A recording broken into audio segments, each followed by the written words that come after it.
What's going on, ladies and gentlemen? Mark Cassara here, hailing to you from Dallas, Texas, along with my partner Jesse Moon, hailing to you once again from Dallas, Texas, Yes, as sir. well. Yes, And we got a huge lineup for you today. We're going to be talking about some wealth, some entrepreneurship, and what you can do to protect your money, grow your money, and sleep in peace at night. Absolutely. First and foremost, thank you for joining the podcast. We would ask you kindly if you would participate in the chat. Anytime you have something that you want to talk about or comment on, whether you like it, love it, or hate it, comment in the chat because that lets us know what you guys want to hear. And we want to do what they want to hear, right? Absolutely. Awesome, man. So Mark, I'll tell you that there's some crazy things financially happening in the economy. There it is. It's not just taking place in America, but overseas as well. And I believe that's why they call it the global economy. Yeah. So a lot of people, this is what I've been getting from our clients and such. They say they're not worried about what's taking place in other countries, but I don't think they realize how that impacts us here in America. 100% impacts us. Yep. And one thing that we teach is that there's a couple different ways that money grows. Mhm. And the wealthy get wealthier for a reason. Yeah. And the middle class, they get more squeezed. Yeah, right? absolutely. And we never know how or know why because people aren't educating us on this. So what would you say the reason people feel so squeezed nowadays? Yeah. And what are the different types of ways that money People grows? feel squeezed because, number one, they took financial education out of the school system.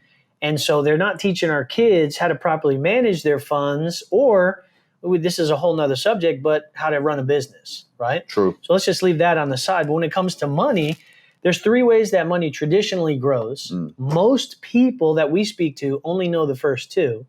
And the third one, which we specialize in, their mind is blown away when they realize that there's another alternative, right? What are the first two ways? So the first way that money grows is traditional, right? It's in your banks. We call it the fixed category. So That's right.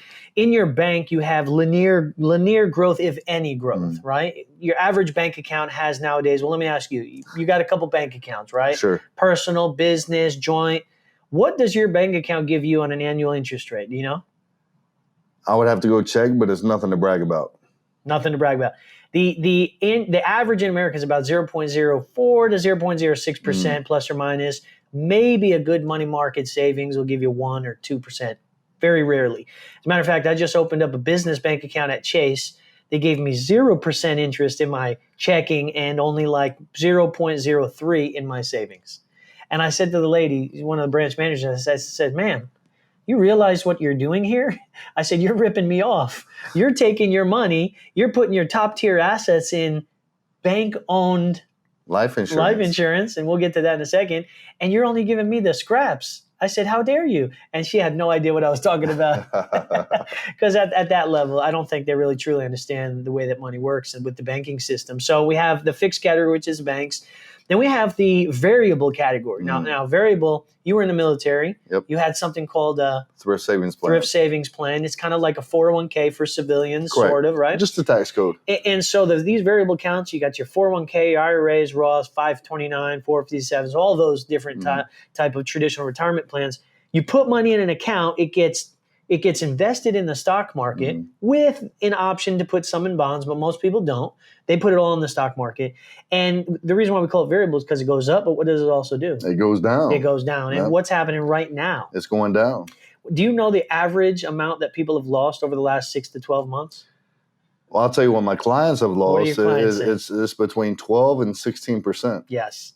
I've had a couple of my clients that have lost well over 20 to 30% in their savings. Matter of fact, I had a client that had $500,000 in his 401k in 2021, and in 2022, he showed me his statement. He only had $400,000. He lost over $100,000 in his 401k. He's in his 60s. It's not fair. He's getting ready to retire. He needs that money, but his financial advisor told him to leave it. Hang on tight. Hang on tight. If you don't sell, you don't lose. And that's the variable category. And everybody is programmed to get a good job, sit in front of the human resources department, fill out some paperwork, and what do they tell you?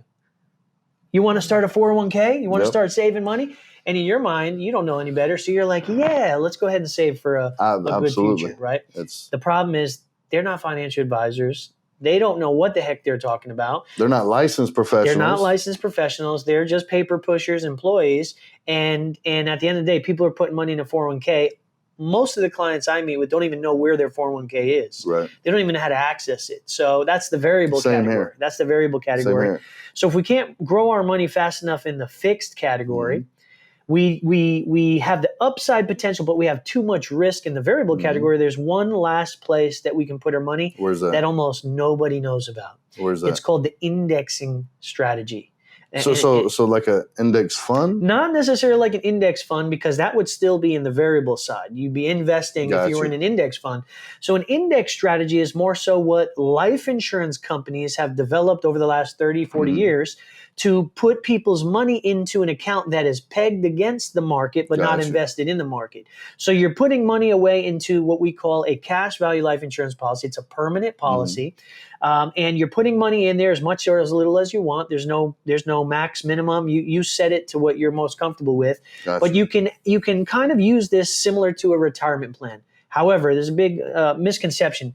Life insurance policies are not an investment. So if anybody ever tells you, put your money into life insurance, use it as an investment tool, run the other way. That's right. And that's what I tell my clients all the time, because they've had people tell them that. I said, number one, life insurance is not an investment product. It's a savings account on steroids.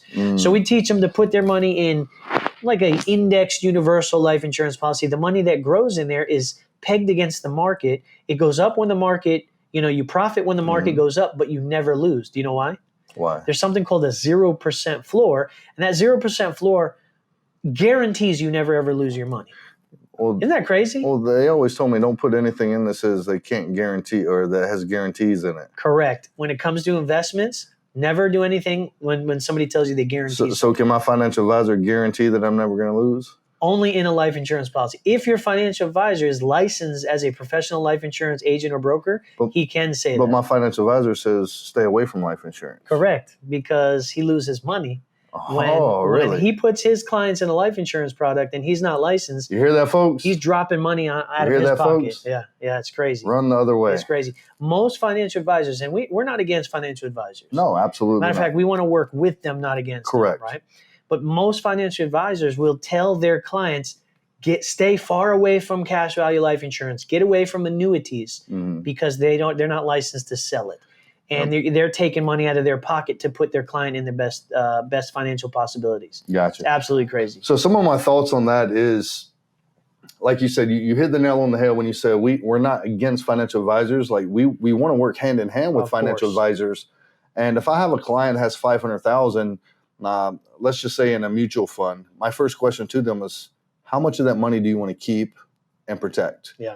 Or how much of it do you not want to lose? And most people will tell you everything. Well, I don't want to lose any of it. I don't want to lose any Cool. of it. So that's the amount that you need to look at reallocating to a properly structured life insurance policy or an indexed annuity. That way we can get out of the market and put some protective measures in place. See, folks, your financial advisor focuses on wealth accumulation through the stock market. That's awesome. That's their goal. But when the market goes to drop, there's no defensive measures in place to protect your money. As a licensed life insurance agent, their primary focus is wealth preservation and protection. They want to protect the money you already have, but they can also grow it at the same time. So that licensed life insurance agent is helping you play offense and defense, and we know that's what wins financial championships.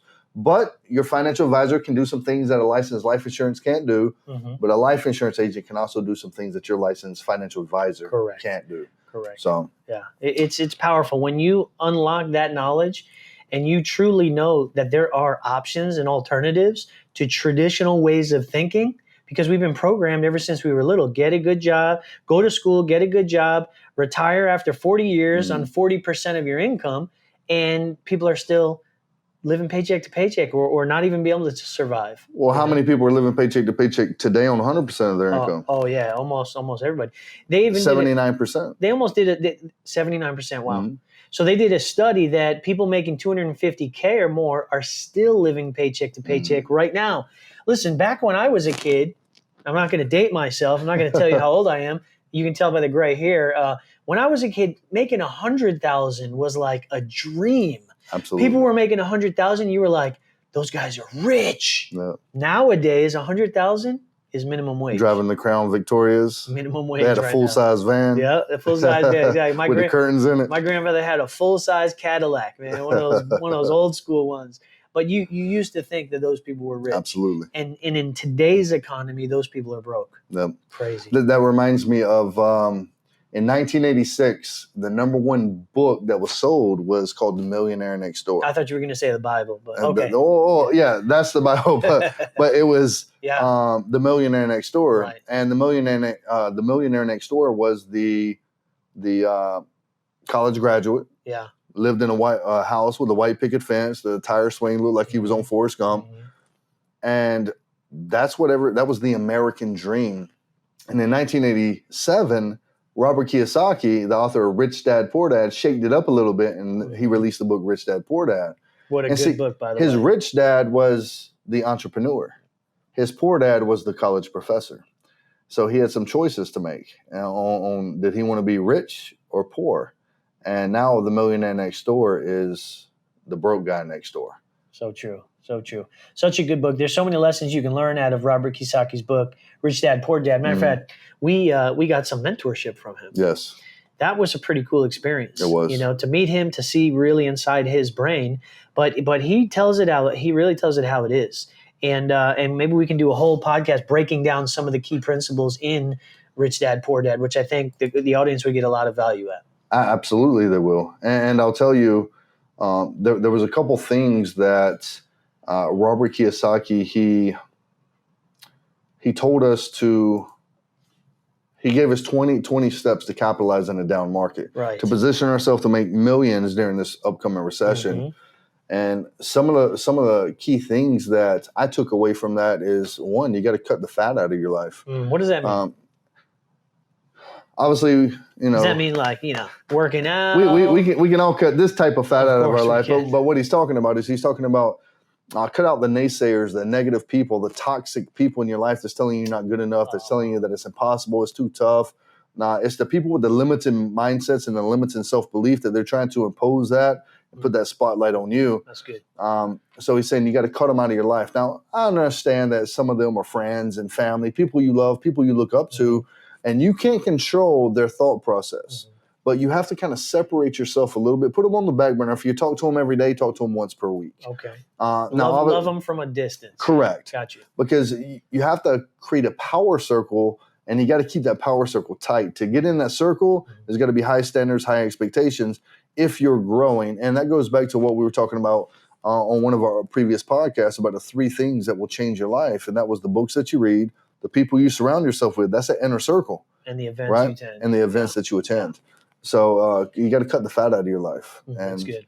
They're not going to understand that. It's going to be tough because you respect those people. But if they're holding you back from becoming the next best version of yourself, you got to cut them loose. So, and even the Bible, I think someone commented on one of my social media posts. They said, but God loves everybody. God wants you to love everybody. But God also there's probably 50 different Bible verses that tell you that you can't surround yourself with fools, right? And most of them are in the book of Proverbs, right? So we got to be very careful about what goes into our mind. We got to guard the doorway of our soul, which is our mind. What's going into it? What are we retaining? And the people that are around it. What type of conversations were you having before getting started in business? What type of conversations were you having as an employee? Right. With the people around you. Oh my God! So being in the employee in the employee quadrant, right? Robert Kiyosaki also has another great book, The 4 Cash Flow Quadrants, and it talks about going from employee to self-employed to business owner to investor, which is exactly what we're doing right now. But when you're an employee, man, some of the most negative, downright just ugly people are employees, and to their boss's face, they're all smiles and hey, let me do whatever I can do to serve you. That's who's paying them. But behind the scenes, it was the worst, most toxic environment. I'd literally had to quit several full-time jobs that I was at for a couple of years because of the environment of the employees backbiting, gossiping, talking, and just trashing the business owner or the manager. It was so bad, man. And that's what a lot of these employees do. An employee, a boss, will pay you just enough so that you won't quit. Do you know that? And they keep you scratching for more, wanting that extra 3% raise at the end of the year. The employee will do just enough work not to get fired. There you go. A lot of mediocrity and average and ordinary going on. Because there's no ownership. We learned a lot. We learned a lot about ownership in this business right now from our coach, our mentor, Patrick David, Matt Sapala. Ownership is important, Absolutely. But when you're just working just enough not to get noticed, so that your boss doesn't fire you, that's just living a life of mediocrity. That's just that. How long can you possibly do that without driving yourself crazy? Because you're limiting yourself at that point. Absolutely. So let's talk a little bit about unemployment. There's a lot going on with unemployment right now. Before we do that, I want to let everybody know, if you're just tuning into the Legacy Syndicate podcast, go ahead and click subscribe and click that notification bell so you can get notified the next time we drop a release. We're just doing one podcast per week now, but we're going to start churning them out, doing 2 to 3 podcasts and bringing some special guests on here so you can learn how to take back control of your financial future, my friends. Absolutely. So let's talk about unemployment so far. Yeah. What about unemployment? Unemployment, right now we're not seeing a crazy spike in unemployment, right? But what some of these economists are saying is that over the next 6, 12, 24 months, unemployment's going to rise drastically. Have you heard anything about that recently? Well, a sign of unemployment is inflation. Right. The higher the inflation, the more unemployment. But what's taking place is we're in uncharted waters right now, because usually the higher the inflation, the more the unemployment. Correct. But that's just not the case right now. Right.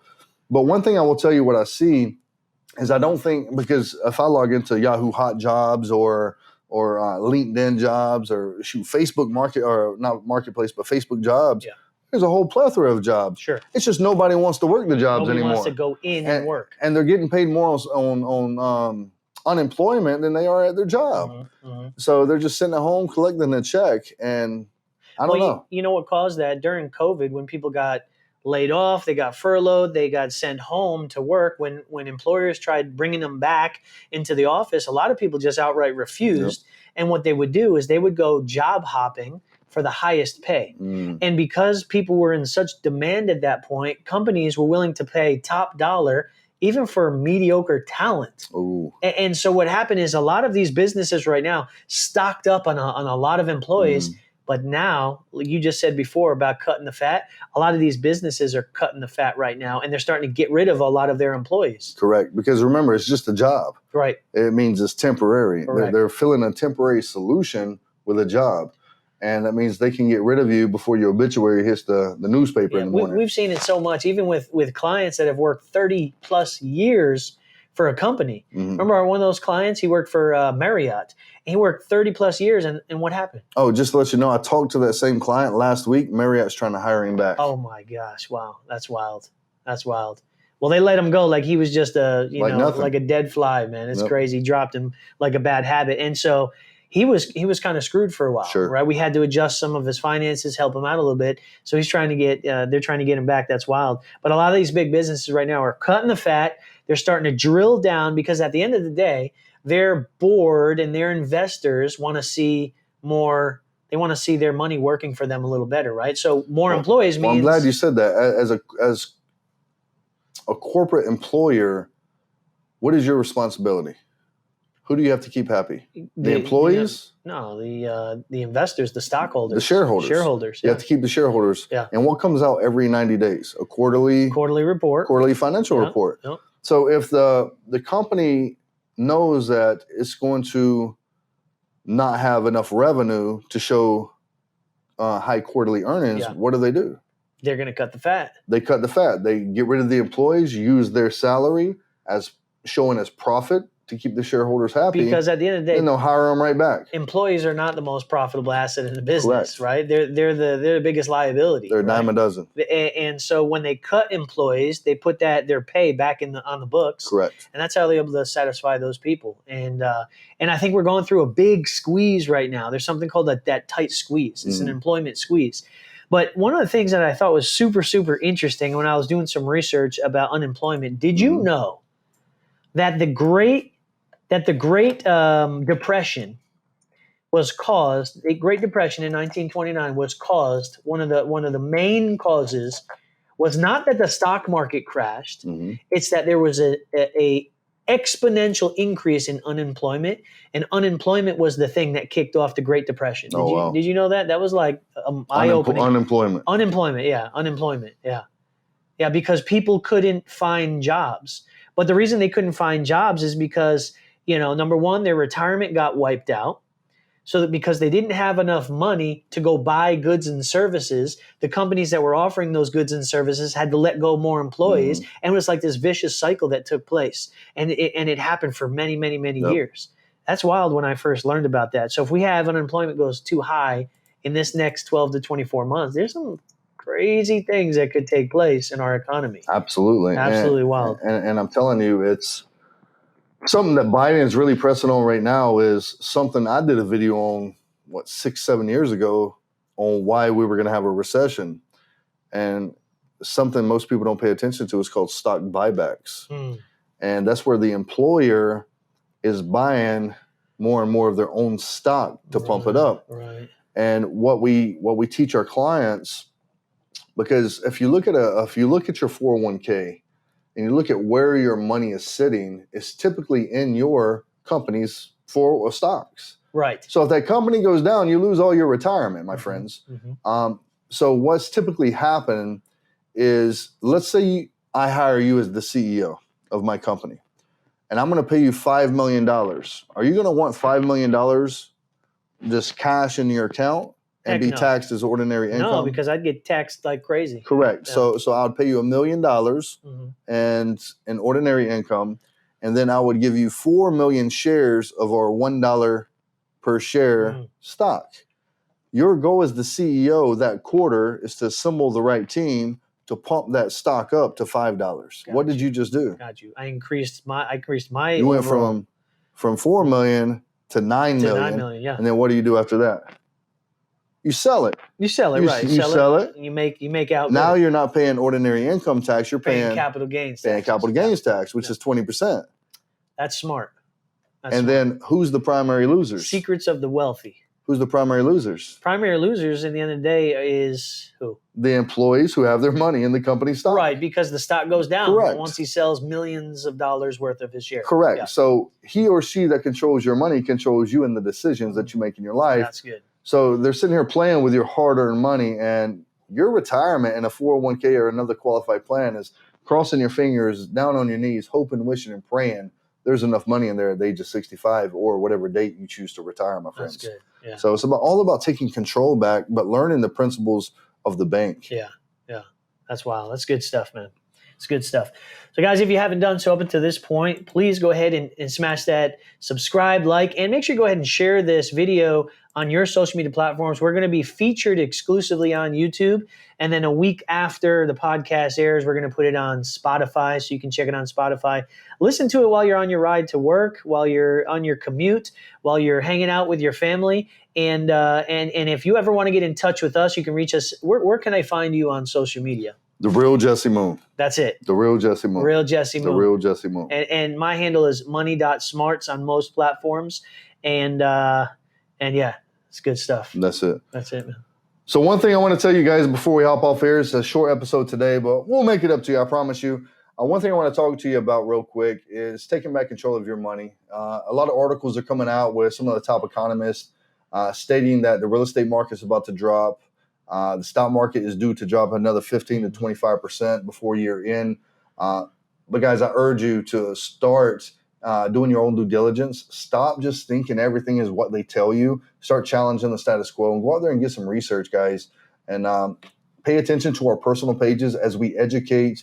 We give free financial education on how money works, how money grows, so you can take back that control of your financial future, my friends. Not just for this generation, but for thousands of generations to come, guys. Yeah. We're going to show you exactly how to do that. Legacy building. That's what we're in. That's it. Legacy building. Yeah. That's it, man. We had a good church service, and they talked about legacy. Legacy 2-3 generations building the next couple generations. Yeah, where your kids, they're going to be living in a house that they didn't have to build. Right. They're going to be eating out of a pantry they didn't have to stock. Right. They're going to be drinking out of a well they didn't have to dig. Yeah. So, man, it's so powerful. I can't wait. We're going to have an episode just on that. We should do a whole series on that. The legacy movement, legacy building, kingdom entrepreneurs, kingdom business owners, kingdom builders. That's awesome. That's awesome, man. So let us know if you found some value. Give us your 3 takeaways down below, and let us know what type of content do you want to hear. What type of things do you want to learn more about? We want to make sure we bring 100% value to you, and that you walk away from each episode knowing that, hey, I learned something new today.